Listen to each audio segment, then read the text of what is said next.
Today I'm going to show you how you can use Lovable AI. So basically Lovable AI is an AI app builder, and we can create a website just by describing what you want. And once you log in, you'll see a prompt box, and that's basically where everything starts. Okay, now let's build one app. So we have two options, build and plan.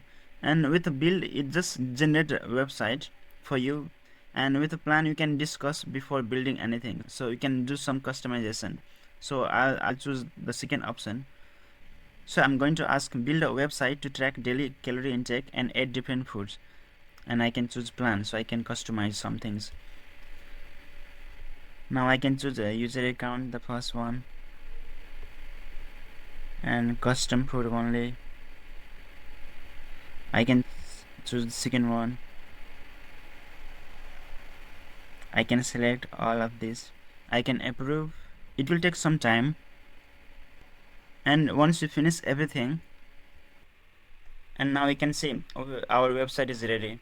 And just let's open preview in new tab, and now you can see everything. So here you can see the website is complete. So if you are happy with the website, just click on the publish project, and if you want to check your code, you just click on the code, and you can see all the file you have here. And for example, if I want to see the tsconfig.json, you can see. And finally our website is live now. So that's all for Lovable AI, and I'll see you tomorrow with another AI tool.